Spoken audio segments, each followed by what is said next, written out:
wabarakatuh. Halo semuanya. Perkenalkan, nama saya Rina Widya Andini. Saya merupakan salah satu mahasiswi dari Universitas Pancasakti Bekasi dengan Fakultas Ekonomi dan Bisnis Prodi Manajemen. Baik, di sini saya akan menjelaskan mengenai ekonomi manajerial. Dan materi yang saya ambil itu yang pertama adalah pengertian dan ruang lingkup ekonomi manajerial. Jadi, ekonomi manajerial atau managerial economic adalah aplikasi teori ekonomi dan perangkat analisis ilmu keputusan untuk membahas bagaimana suatu organisasi dapat mencapai tujuan atau maksudnya dengan cara yang paling efisien. Nah, kemudian perhatikan gambar berikut ini. Nah, gambar ini merupakan siklus keterkaitan dari masalah keputusan manajemen, kemudian berhubungan dengan teori ekonomi, berhubungan juga dengan ilmu keputusan. Nah, aplikasi teori ekonomi dan perangkat ilmu keputusan ini berguna untuk memecahkan masalah keputusan manajerial. Nah, setelah dipecahkan, muncullah solusi optimal untuk masalah keputusan manajerial. Kita bahas dari masalah keputusan manajemen. Masalah keputusan manajemen ini timbul dalam organisasi apa saja bisa di perusahaan yang mencari laba. Organisasi nirlaba atau seperti rumah sakit atau universitas atau badan pemerintah, pada saat organisasi tersebut berusaha mencapai tujuannya dengan menghadapi berbagai kendala atau batasan. Nah, sebagai contoh, sebuah perusahaan mungkin berusaha untuk memaksimumkan laba dengan keterbatasan seperti ketersediaan input penting dan kendala-kendala hukum. Tujuan sebuah universitas negeri mungkin adalah menyediakan pendidikan yang cukup bagi sebanyak mungkin mahasiswa dengan kendala fisik dan keuangan yang dihadapi. Nah, untuk semua contoh ini, organisasi ini menghadapi masalah keputusan manajemen ketika berusaha mencapai tujuan atau maksud tersebut dengan berbagai kendala-kendala yang dihadapinya. Nah, tujuan dan kendala bisa berbeda dari satu kasus ke kasus lainnya, tetapi proses dasar pengambilan keputusannya adalah sama. Nah, selanjutnya keterkaitan dengan teori ekonomi, suatu organisasi ini dapat memecahkan masalah keputusan manajemennya dengan menerapkan teori ekonomi dan perangkat ilmu keputusan. Nah, teori ekonomi atau ekonomi teori ini mengacu pada ekonomi mikro dan ekonomi makro. Nah, teori ekonomi mikro atau mikroekonomik adalah ilmu yang mempelajari tingkah laku ekonomi secara individual sebagai unit pengambil keputusan. Nah, seperti konsumen individu, pemilik sumber daya, dan perusahaan bisnis di dalam sistem dagangan bebas. Kemudian ekonomi makro atau makroekonomik sebaliknya, yaitu adalah ilmu yang membahas tentang output, pendapatan, pekerjaan, konsumsi, investasi, dan harga dalam ekonomi manajerial. Kondisi ekonomi makro secara umum seperti tingkat permintaan agregat, tingkat inflasi, dan tingkat bunga, di mana perusahaan beroperasi juga sangat penting. Nah, teori ekonomi ini berusaha memprediksi dan menjelaskan perilaku ekonomi. Nah, teori ekonomi biasanya dimulai dengan model. Model merupakan abstrak dari banyak hal kecil yang melingkup suatu kejadian dan mencari untuk menentukan beberapa faktor penentu yang paling penting atas suatu kejadian. Jadi sebagai contoh, teori perusahaan mengasumsikan bahwa perusahaan itu berusaha memaksimumkan laba, dan dengan dasar tersebut mereka memprediksi berapa banyak nih suatu komoditas tertentu harus diproduksi oleh perusahaan pada berbagai bentuk struktur pasar atau organisasi yang berbeda. Meskipun perusahaan mempunyai tujuan lainnya, model maksimalisasi laba secara tepat dapat memprediksi perilaku perusahaan. Nah, oleh karena itu kita menerima model tersebut. Jadi, metodologi ilmu ekonomi dan ilmu pengetahuan secara umum adalah menerima teori atau model apabila dapat memprediksi secara tepat dan bila prediksi tersebut secara logis mengikuti asumsi-asumsi yang dibuat. Kemudian keterkaitan dengan ilmu keputusan. Ekonomi manajerial juga berhubungan erat dengan ilmu keputusan atau decision science. Nah, ilmu ini menggunakan perangkat matematika ekonomi dan ekonometri yang pertama untuk membentuk dan mengestimasi model keputusan yang ditunjukkan untuk menentukan perilaku optimum perusahaan, yaitu bagaimana perusahaan dapat mencapai tujuannya dengan cara yang paling efisien. Kemudian secara spesifik, matematika ekonomi atau mathematical economics digunakan untuk memformalkan, yaitu menggambarkan dalam bentuk persamaan model ekonomi yang dipostulatkan oleh teori ekonomi. Kemudian ekonometri menerapkan peralatan statistik, terutama analisis regresi pada data dunia nyata untuk mengestimasi model yang dipostulatkan oleh teori ekonomi dan untuk peramalan.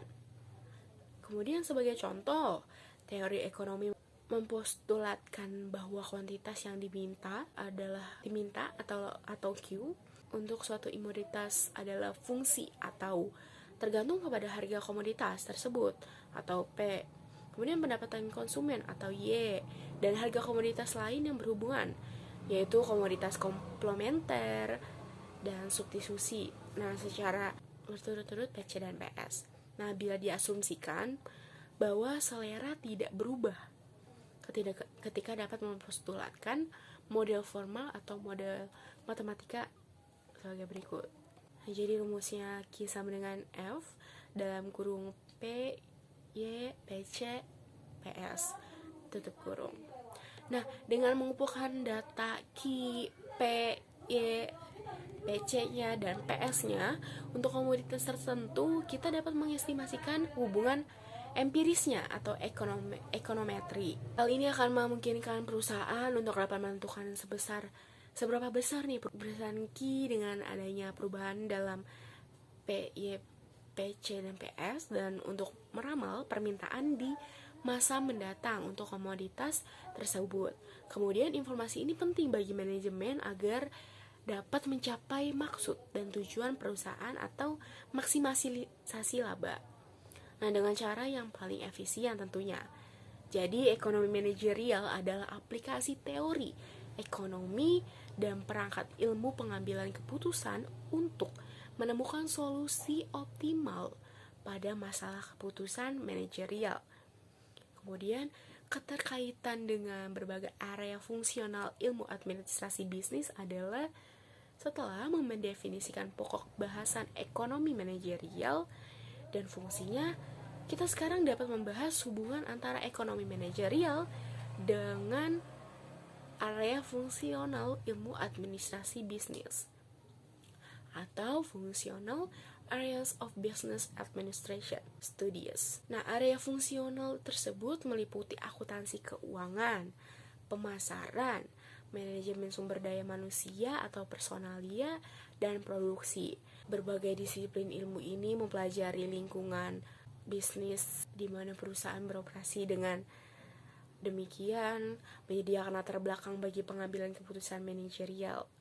Jadi ekonomi manajerial ini dapat dianggap sebagai pembelajaran membahas bagaimana hal tersebut berinteraksi satu sama lain pada saat perusahaan berusaha untuk mencapai tujuannya dengan cara yang paling efisien, sambil mempelajari topik-topik ini disertai topik-topik lainnya.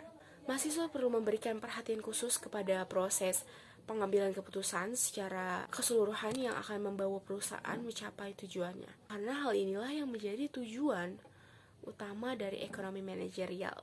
Singkatnya, ekonomi manajerial bukanlah studi atas banyaknya topik yang terpisah-pisah, melainkan penggunaan teori ekonomi dan perangkat ilmu manajemen untuk mempelajari bagaimana suatu perusahaan dapat mencapai tujuannya dengan cara yang paling efisien di dalam lingkungan bisnis tempat perusahaan itu beroperasi.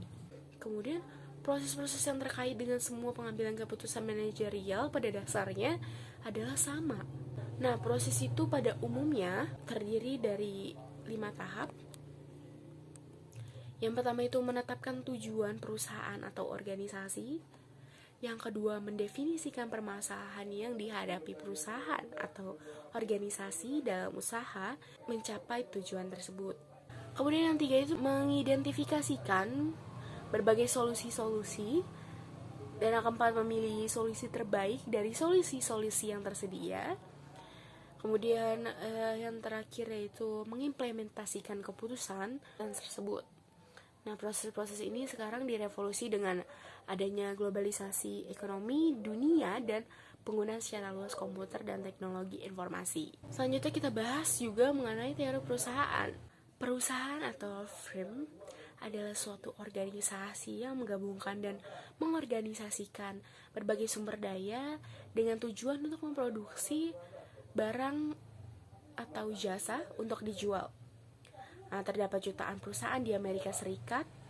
Perusahaan-perusahaan tersebut meliputi perusahaan perorangan atau perusahaan yang dimiliki oleh satu orang. Kemudian persekutuan atau kemitraan, perusahaan yang dimiliki oleh 2 orang atau lebih orang. Dan perseroan atau yang dimiliki pemegang saham. Perusahaan-perusahaan ini menghasilkan lebih dari 80% dari semua barang dan jasa yang dihasilkan di Amerika Serikat.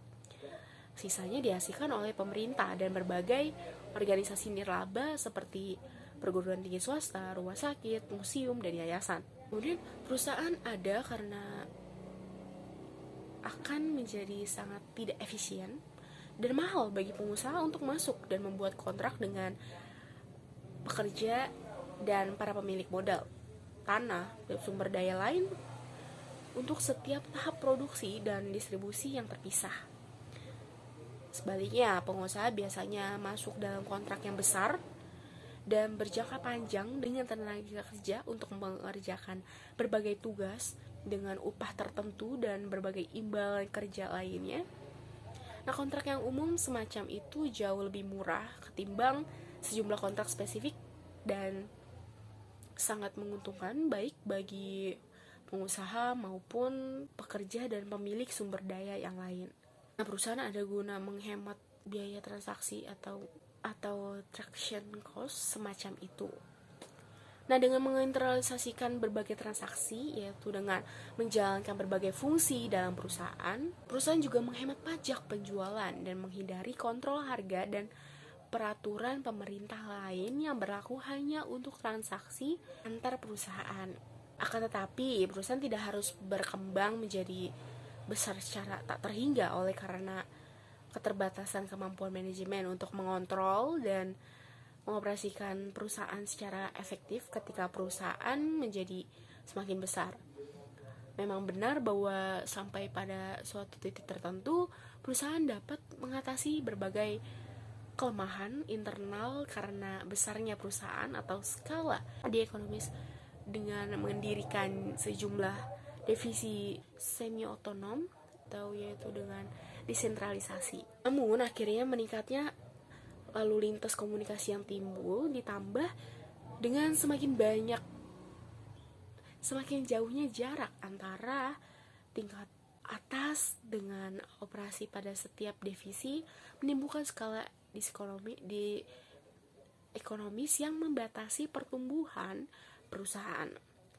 Lebih lanjut, perusahaan akan mencapai titik di mana biaya untuk menyediakan pelayanan tambahan dari dalam perusahaan melebihi biaya untuk membeli pelayanan ini dari perusahaan lain. Contohnya, itu adalah jasa yang bersifat sangat teknis atau hukum medis dan teknik yang tidak setiap saat dibutuhkan oleh perusahaan. Nah, fungsi perusahaan oleh karena itu adalah membeli sumber daya atau input berupa tenaga kerja, modal, dan bahan mentah untuk diubah menjadi barang dan jasa untuk dijual. Pemilik sumber daya atau pekerja dan pemilik modal, tanah dan bahan mentah kemudian menggunakan pendapatan yang diperoleh dari penjual jasa atau sumber daya yang lain tersebut untuk membeli barang dan jasa yang diproduksi oleh perusahaan.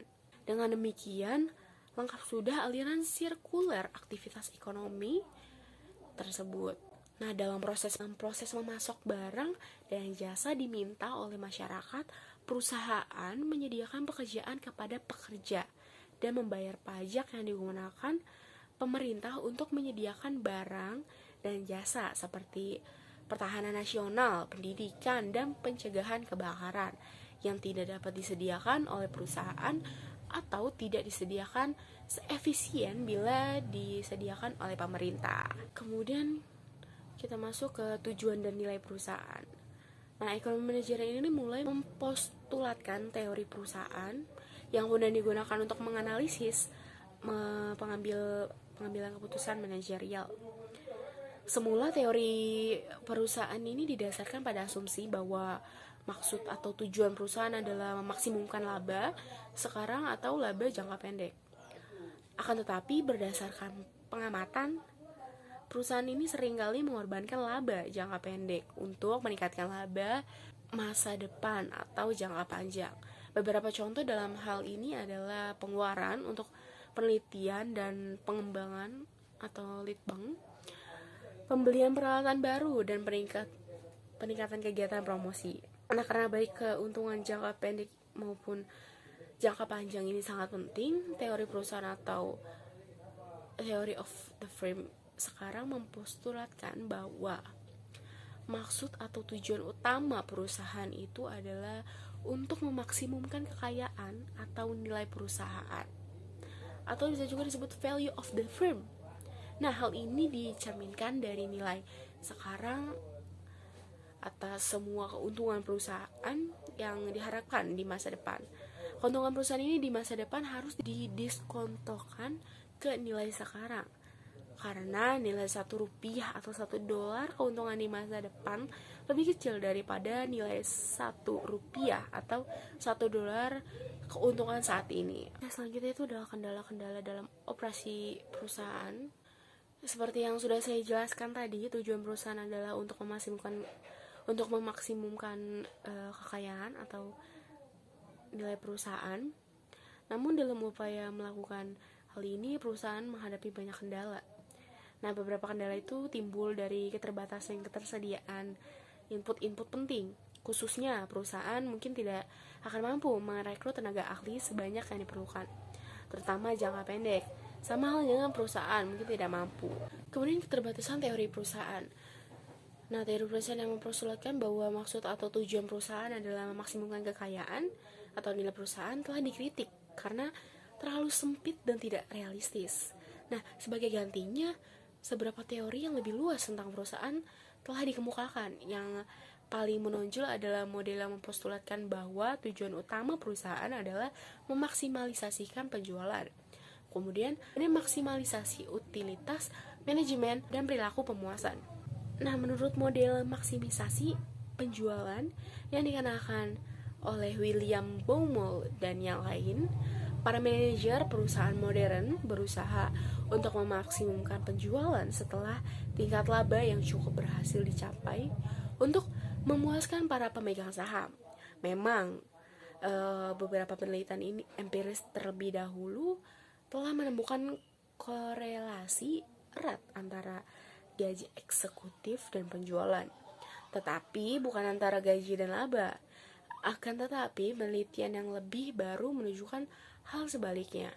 Kemudian keterbatasan teori perusahaan.